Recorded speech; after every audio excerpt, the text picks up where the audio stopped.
Myself, Dr. K. Vishwanath Alamraju, Institute of Aeronautical Engineering, Department of Mechanical Engineering, Dundigal, Hyderabad. Today we are going to study what are the application of metals or application of in relation to the application of metals. We also discuss application of various materials. What are the materials are? The materials are broadly classified into four categories such as metals, ceramics, polymers, and composites. So the application of metals are, we can see that there are different types of metals. The metals consist of alkalines and alkaline earths, alkali metalloids, and transition metals. These are the four things consists of metals consists of. These are the four things. Number one, alkaline earth, metalloids, and transition metals. So metals alloys are mixed of. What is alloy? In the case of metals, what is alloy? Alloy is nothing but the mixture of two or more metal and non-metal elements. Those are called known as metal alloys. Now, what are the examples for metal alloys? The examples are aluminium and copper, nickel alloy, and steel. These are all metal alloys, examples for metal alloys. Now, various types of bondings, ionic bond, covalent bond, and van der Waals bond. Now, what is the bonding? In the case of metals, the bonding is metallic bond. Now, here, what happens in metallic bond? No particular sharing or donating occurs in this, in the case of metallic bonds. So electron cloud is formed. What is the meaning of electron cloud is formed? That means that is free of electrons, free electrons. The electrons are dispersed in different directions. That's why there is no direction in the case of metallic bond. So these metallic bonds are strong bonds with no hybridization or directionality. There is no directionality. Why? It in various directions these electrons will flow. That's why these are called metallic bonding. What are the properties of metals? The properties here, especially certain properties are, this is electrically conductive, number two thermally conductive, and these metals are having high strength, high ductility, high magnetic, and medium melting point. Here we can understand there are various properties. We have studied six categories of properties: metallic properties or mechanical properties, thermal properties, optical properties, deteriorative properties, etc. There are six categories of properties. Here it is electrically conductive, that means these metals are having electrical property. Thermally conductive, that means thermal property. High strength and ductility comes under mechanical properties, magnetic properties, and medium melting point. So these are the categories we can divide this all. That means only metals are having connected to different various categories of properties. That means mechanical, thermal, magnetic, optical, etc. Now here, what are the applications of metals? Applications of metals are, it can be formed into a wire, electrical wires, that is aluminum wires, copper and silver. These are the, it can be formed. It can be, that means it is having, because of ductile property, this shape, this metals can be deformed aluminum. Now here heat transfer fins, that is aluminium and silver. This is the plumbing purpose, that is the copper, and construction beams. These metals are highly useful, such as bridges, skyscrapers, river, etc. So steel and also steel beams also we can make it. Next, for cars or for 4 wheels, this is the ferrous copper alloys we can make it. For consumable goods, especially like the soap cans, appliances like the stainless steel material and utensils, tools, and many more, we can go for metals. And also these metals also useful for in the industry of aircrafts manufacturing industry. Next, coming to polymers. The polymers consist of, what are the properties these polymers are having? These polymers consist of various hydrocarbon, that means organic elements, which select additives to elucidate specific properties. What is that? Polymers are typically disordered. Why typically disordered? This typical disorderedness is known as, that is called amorphous strands of hydrocarbon molecules. So what is the bonding in the case of polymers?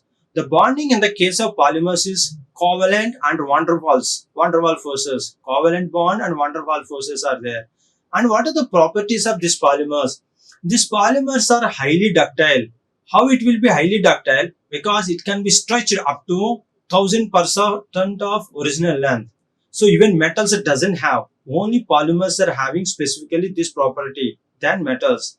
And one more important property is that these polymers are very light in weight compared to metals, and also medium strength. Metals are more strength and more weight, whereas polymers are less strength and lightweight. And chemical stability. Whereas in metals, it goes to chemicals, and if it goes to different environments, such as certain metals, if we expose it to the salt water, that means undersea, then what will happen? It will be corrosion takes place. So different due to saltiness of the material, NaCl.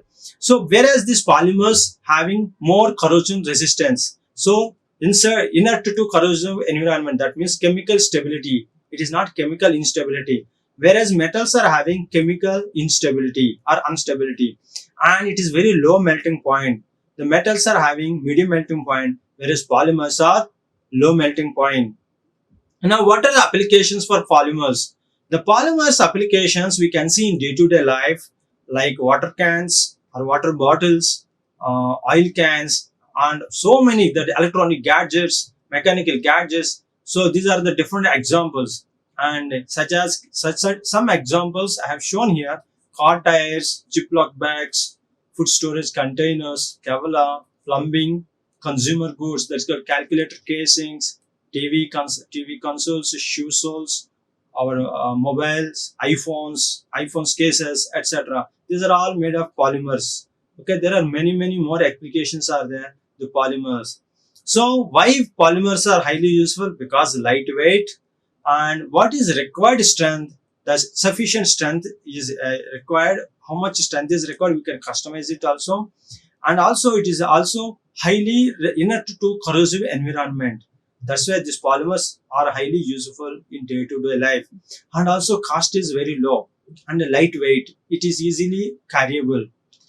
Next, coming to the category ceramics. What is the ceramics? Ceramics consists of metal and non-metal elements. So these ceramics are typically a mixture of elements. What are the chemical compounds? For example, Al2O3, aluminum oxide or glass. This is a mixture of element in the form of chemical compound. Then there are three types of ceramics. That's called ceramic composites, monolithic and amorphous ceramics. And what is the bonding in this? There are two bondings are there. One is covalent bond, another one is ionic bond. So it is a covalent bond, typically in some cases highly direction covalent bonding. So ionic in the case of lead, in the cases of silicon oxide, SiO2, glasses and slags. So what are the properties of this ceramics? So what is the speciality of ceramics compared to polymers and metals? It is more wear resistance. It is very hard, doesn't wear. Wear resistance is very high. That means wearing is zero. And chemical stability is corrosion resistant. And one more thing, high temperature strength. At a high temperature also it can withstand. And high melting points. So good insulators, adhesives, good optical properties. These are the special properties for ceramics. Otherwise, ceramics are having particular strength. This if we go for SWOT analysis, so what happens? Strength and weaknesses. So each and every material having certain strength and certain weaknesses. But whereas for ceramics, strengths are wear and chemical stability and high temperature strength and also good insulators. That's why ceramics are highly useful in day-to-day life also. Let us see what are the application of ceramics. So the ceramics applications we have seen before that we can go for the floor tiles. The floor tiles, why we are going for floor tiles? Why not metal tiles, metallic tiles or thin metallic tiles? Because it is good insulators. So that's why only the ceramic tiles only we go for it. Okay, similarly, and high melting point, also high temperature strength. At high temperatures also the ceramic doesn't give any cracks. Next, composites. What is the meaning of composites? A composite is a mixture of two different materials, okay, two different phase materials to create a new material with combined properties. So there are different types of composites are there. that is based on the particulate, that's a particulate reinforced. The particulate reinforced are discontinuous type with low aspect ratio. That is here Whisker or rod reinforced. These are reinforced materials based on the reinforced different types of composites here. That is discontinuous type with high aspect ratio. The fiber reinforced composites, in fiber reinforced continuous type with high aspect ratio, and laminated composites, the layered structure. These are the various types of composites, and these composites are having in equal strength of materials like a steel. We can replace the steel, we can replace the metals with composites. So what are the properties, what are the bonding between in composite? So it depends upon the type of composite. Having, there is a strong covalent, medium solid solution, weak tertiary phase layer. It comes under strong covalent bond. Now what are the properties? Depends upon the composites, there are different various properties. These properties are having high melting points, high strength and ductile, and high strength and ductile at polymer. So what are the application of composites? There are many applications are there, both ceramics and composites. So where it is at different fields, that is aerospace and defense applications, ultra high temperature ceramic composites, and especially 30% of materials are of aerospace industry is composite materials. Okay, why these materials are why these especially ceramics and composites, when the service temperature is are in excess of 2000 degrees Celsius, that means 1/3 of surface temperature of our sun, these materials are useful, ceramics and composites. If we use polymers or metals, those metals will be melted at those temperatures. That's why the ceramics and composites are highly required, highly needed.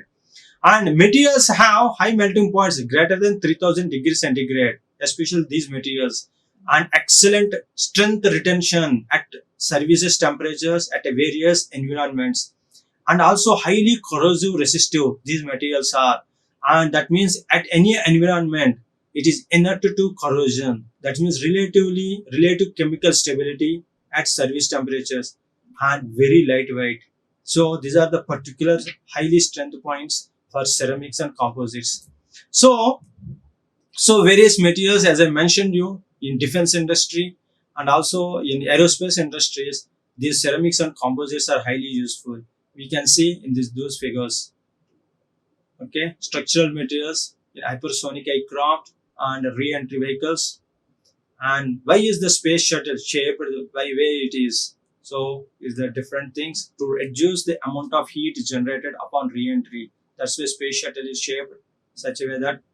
And UHTC materials can change the shape of next generation space planes because of their unique combination of properties. Why unique combination of properties? It is those are made of ceramics and composites. So these are the advanced application of metals, hydrogen absorption, especially various applications of uranium in various nuclear reactors. And other well-known materials are semiconductors, that means ceramics, computer chips, etc. Nanomaterials, okay, gold nanoshells, quantum dots, ferrofluids, etc. These are all other. So how do we test materials?